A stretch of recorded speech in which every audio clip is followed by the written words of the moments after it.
Welcome to this episode of the podcast. In this series, we've explored the history of American football, the makeup of its fan base, and how the sport first landed in Europe.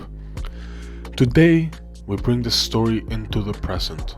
What does American football look like in Europe today? Let's start with the biggest player in the game, the NFL. After pulling out of Europe in 2007 with the end of the NFL Europe, the league shifted strategy. Instead of investing in European teams, the focus turned to international events. Today, there are these events in the UK, in Germany, and next year in Madrid, where NFL teams will play one of the regular season games here. For example, next year in the Santiago Bernabeu, the Miami Dolphins are going to play a regular league game. In 2024, 5 international games were played in Europe, 3 in London and 2 in Germany. They weren't exhibition matches, but also official regular league games. The response to this in Europe? Overwhelmingly positive. Tickets sold out. Stadiums like Wembley and Munich's Allianz Arena sold out entirely. In Germany, 3.8 million people watched the 2024 Super Bowl. In the UK, it was 3.7 million. Globally, it's 62.5 million. That makes up around half, or a little bit less than half of the amount of people that watch the Super Bowl inside the States. These are not just numbers, they represent a market, and the NFL knows that. They now offer apps, merchandise, and fantasy football platforms tailored for European fans and European laws that cater to the needs of the people. They have commentators in different languages, and there's even talk of a permanent European franchise. If you don't know what a franchise is, it's a team. It will probably be based in London or Germany. But it's not just the NFL. Today we have the ELF, or the ELF. In 2021, a new league launched with a bold claim: we're building a European NFL. The European League of Football began with just 8 teams. By 2024, it has now expanded to 17 teams. It encompasses 9 countries, including Germany, Spain, Austria, France, Poland, Italy, and more.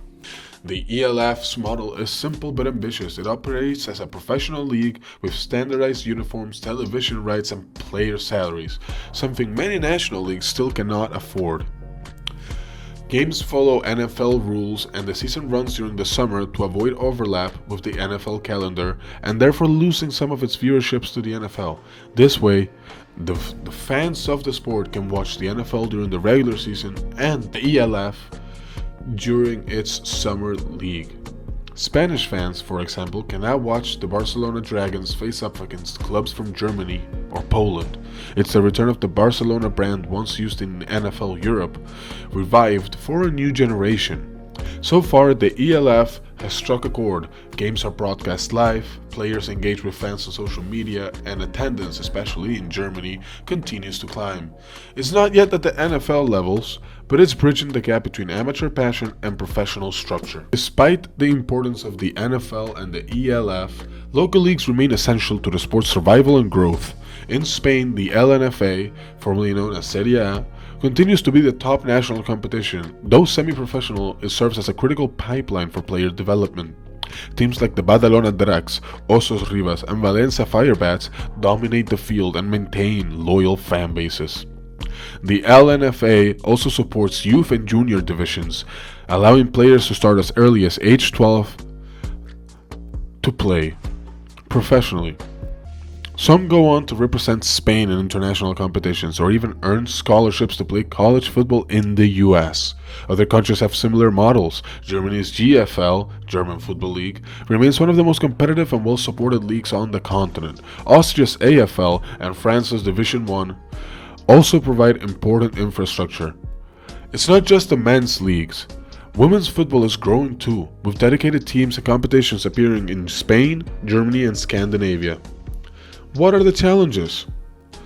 Well, American football is expensive. Helmets, pads, insurance, and travel costs make it hard for grassroots clubs to survive without sponsors. Unlike soccer, where you just need a ball and a field, football requires gear, coaching, and officials. Then there's the learning curve. The rules are complex, there's no shared school system, feeding talent into clubs as there is in the US, and outside the Super Bowl, media coverage is very limited. Cultural habits matter too. In Europe, fall weekends are reserved for soccer. Convincing people to tune into a slow-paced, stop-start sport from another continent is not easy. But progress is happening quietly and steadily. So what's next? What is the future of football in Europe?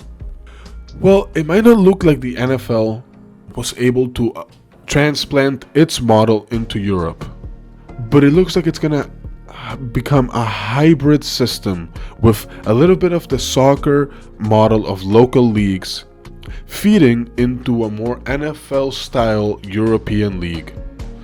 Local leagues like the LNFA or the GFL are training the young talent, and then professional leagues like the ELF offer international competition and better salaries and more professional standards for these players when they develop further. A few NFL games act as high-profile events to increase the popularity, and the growing fan base will watch, play, and share in the sport in each country. If the NFL eventually places a full-time team in Europe, it will mark a historic shift, but even if that never happens, the game has found a foothold and for the first time is growing, not just as an American export, but as a European sport in its own right. That's the story so far, from its origins among American soldiers all the way to the ELF. Let's hope that American football will continue to grow, and now you know a little bit more about it.